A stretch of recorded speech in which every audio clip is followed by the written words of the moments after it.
Hey everybody, Lorelia here. I'm doing something a little different, but it's definitely going to be on point. Yes, the title says GE freezes 20,000. I forget. It was a big number, and I may have to edit the title. But basically, GE freezes workers' pensions. And a friend of mine shared the article with me, and it doesn't surprise me. It doesn't surprise me because we are in a very different time and space. Um, for the last couple of videos, I've been talking about, business funding, leveraging your personal credit, entrepreneurship, business. And now more than ever, the few jobs that may be out there, if you're fortunate enough to have one, especially with a company like GE, consider yourself lucky. I remember coming out of college back in the 90s, and GE was like that ideal company to work for. I remember my first internship was with GE. I remember I used to travel all the way up to Stamford, Connecticut from New Jersey. It's not as bad as it sounds, but just had to start out a little earlier in the morning. And so I literally used to travel from Newark, New Jersey, from Newark Penn Station, all the way up to Stamford, Connecticut. If you're from the tri-state area, you probably know that, know that grind. No Grand Central Station. That's where I would, um, get the train from Newark, New Jersey into New York City, take a subway to Grand Central Station, and from Grand Central Station, I would take um, the I forget the name of the train, but I would take that up to Stamford, Connecticut. And I remember at that time working at GE was like I said, it was like to die for.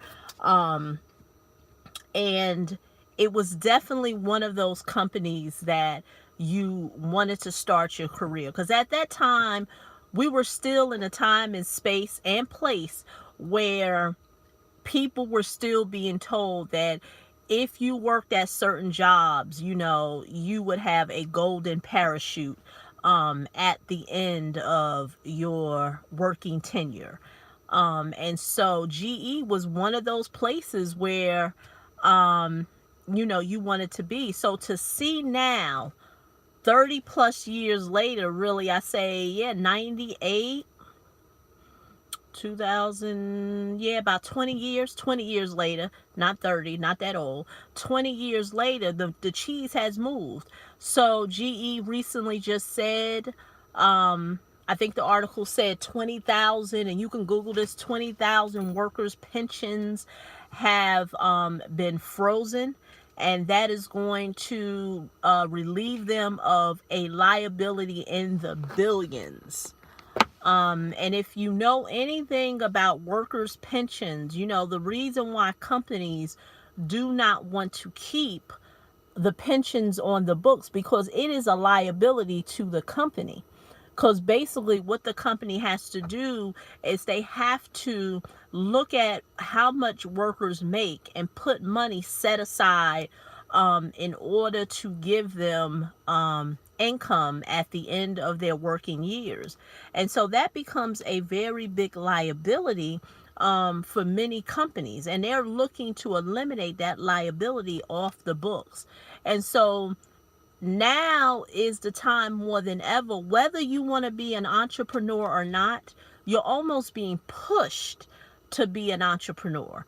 That is why I can't stress enough the importance of being responsible with your credit, not just using credit just for consumer items, but really leveraging it to create income for yourself.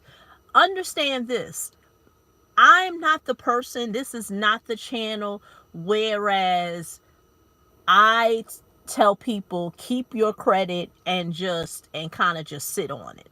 I'm all about generating wealth with using your credit, because the wealth that has been built in this country has been leveraged.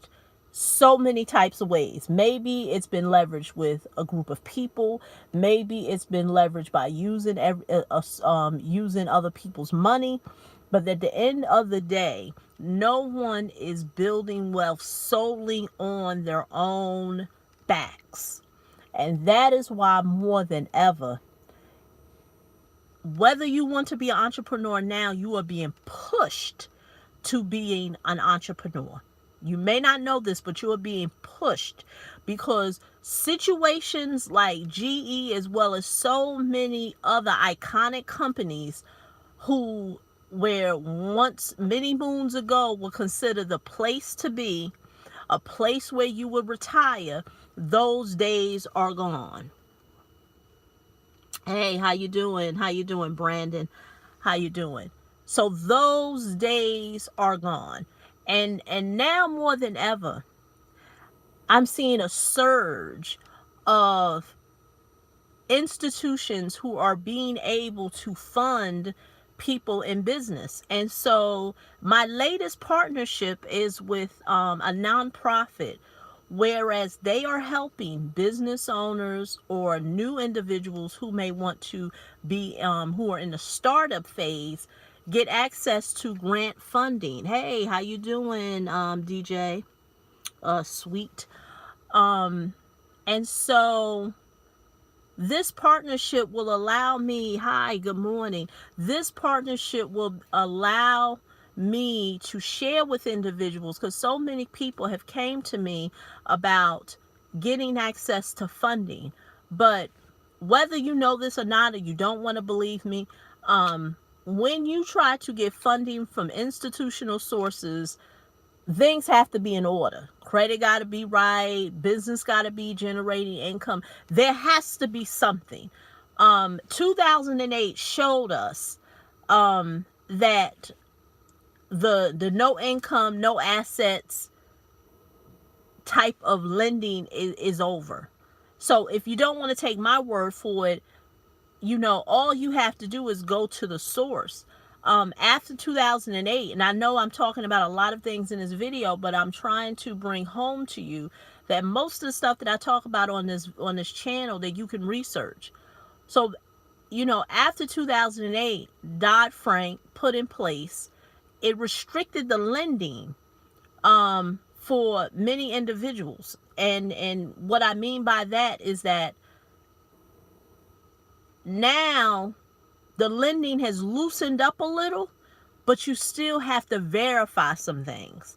And so what I'm trying to tell people is that I'm noticing that there are some resources out there to help you to start that business. So if you are working and you want to create your own pension, so you don't have to be one who's banking on a pension, then there are resources out there for you.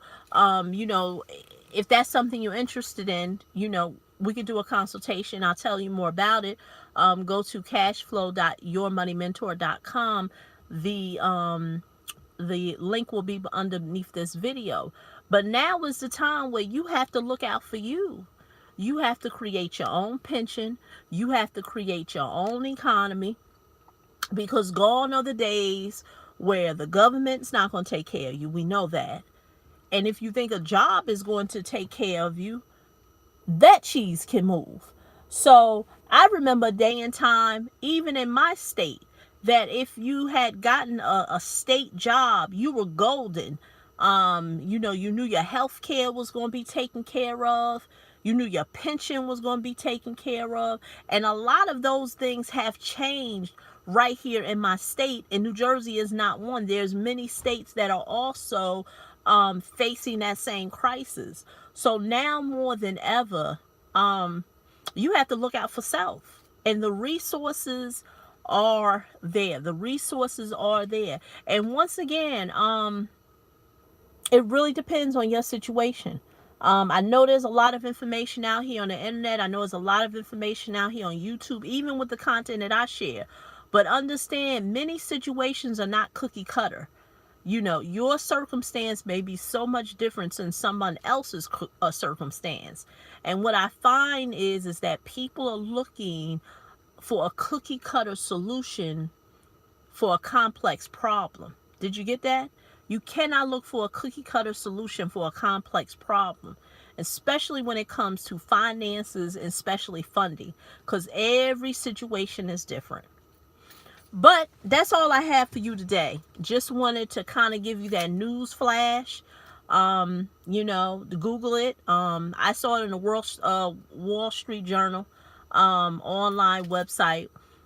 So I know if you Google it, other outlets, news outlets online may have, talked about it.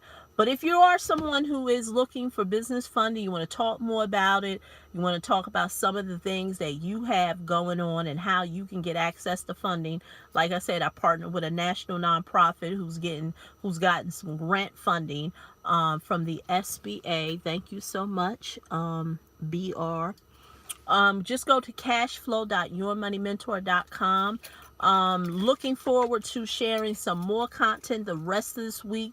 Gonna stay on a calendar so I can get more content out there, because I've noticed I've been a little sporadic.